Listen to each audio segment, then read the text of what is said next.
usapang pera, usapang utang, at usapang disiplina muna tayo. Kasi ngayon 2026 ay marami na nga nagsisilabasan na buy now, pay later. Katulad na nga lang nitong si Atomy. Daming gumagamit ngayon ng buy now, pay later, pero hindi lahat ready sa responsibilidad. Okay, sa vlog na to ay pag-uusapan nga natin si Atomy. Pag-uusapan nga din natin dito kung bakit maraming nalulubog sa utang. Pati na rin yung kanyang pros and cons. At ang pinaka-importante sa lahat na katanungan ay dapat nga ba natin siyang gamitin. Kung ready ka na sa honest breakdown, stay ka lang hanggang sa dulo kasi baka magbago yung pananaw mo sa pangungutang pag napanood mo to. Si Atomy nga guys ay tinatawag na buy now, pay later. Pwede kang bumili ngayon tapos tsaka mo na siya babayaran. Example, bumili ka ng appliance na worth 3,000 sa mall. And pwede mo nga siyang bayaran ng 3 months, 6 months, or syempre, depende sa kanilang offer. So, ang feeling ng mga user, libre lang siya sa una. Pero guys, hindi siya libre. Utang po siya. Let me repeat.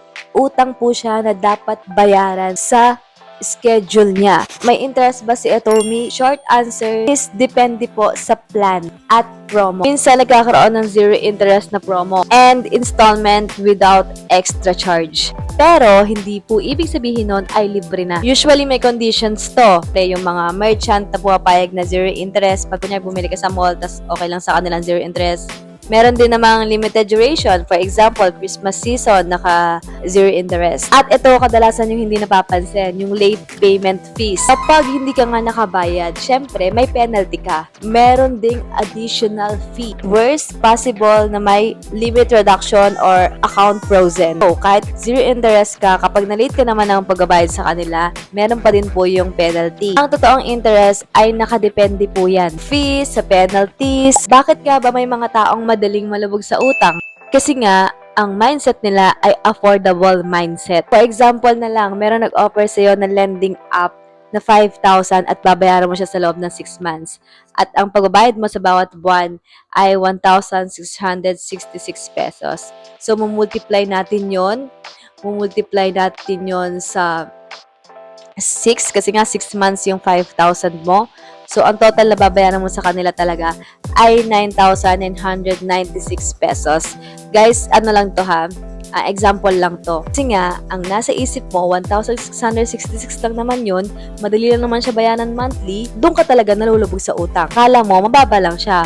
Worst, meron ka pang loan sa GCash, Shopee, or sa iba pang online lending app. Kumbaga, multiple loans ka. Marami kang installment na sabay-sabay. Dapat talaga, kung may loan app ka, ito ha, masasuggest ko lang talaga na isa lang dapat. Kasi pag meron kang maraming loans, for example, GCash, Lazada, Maya, or kung saan-saan pa, hindi mo na talaga alam kung magkano ba talaga yung utang mo. Wala ka ding budget system. Yung sweldo mo, hindi mo na ba-budget, yung mga expenses mo. Nangyayari, hindi ka agad nakakabayad, kaya nalulubog ka sa utang. Ito pa, yung mga loan app ay may renewal trap. Ngayon, may offer sila sa 50,000 pesos. Tapos, nabayaran mo lahat yon. Kunyari, inutang mo siya ha, tapos nabayaran mo siya. Tapos, inoferan ka kaagad ng 100,000 pesos. Eh, dito maas na yung limit mo. Katotohanan yan, utang lang din siya. Pero, syempre, para fair, hindi lang tayo puro negative dito kay Atomy, sasabihin din natin dito yung pros niya. Kapag need mo talaga si Atomy, useful talaga siya. And, meron siyang installment flexibility. Ikaw po yung mamimili. Kung gusto mong 1 month lang, 3 months lang, 6 months lang, pwede po. Accessible siya sa marami. Kasi nga, parang nga siyang digital credit card. Pwede kang mag-swipe. Parang ganun siya. Mag-swipe ka, gamit lang yung Atomy mo sa app. Or kung may card ka, yun yung isi-swipe mo. In some cases naman, ginagamit nila yung mga loan apps sa mga business. Kapag alam mong hawakan yung pera, lalago yung inutang mo sa kanila. Pero ito na nga yung cons niya, yung kanyang risk. Kapag napabayaan mo siya, lalaki talaga yung bayad mo. Ito yung sinasabi ko kanina, yung penalties. Debt stacking, ito yung sabay-sabay na yung inutangan mo. Ang tendency nito, may stress ka na. Psychological trap. Installment mindset becomes lifestyle. Ito talaga yung nakakatakot. Overspending risk. Kahit di mo naman kailangan, bili ka ng bili. Luho, ganyan. Di naman importante. Dapat ka nga ba talagang gumamit ng Atomy or kahit anong loan app? The answer is not bad. Depende talaga siya sa gumagamit. If ikaw may budget discipline, nagbabayad on time, hindi ka impulsive bumili, okay na okay siya.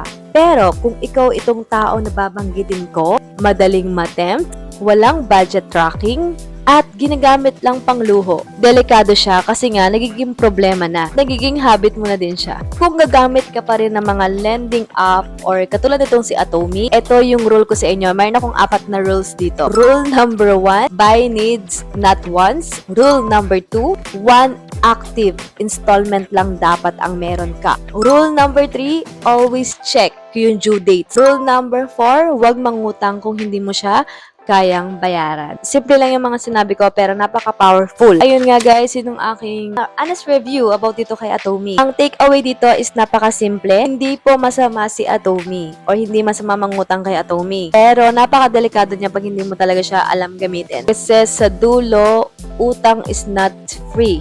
Utang po ay future responsibility. Kaya if mangungutang ka ulit ng installment or kung may gusto kang bilhin tapos gusto mo siyang bayar ng installment, isipin mo muna kung kailangan mo ba talaga siya.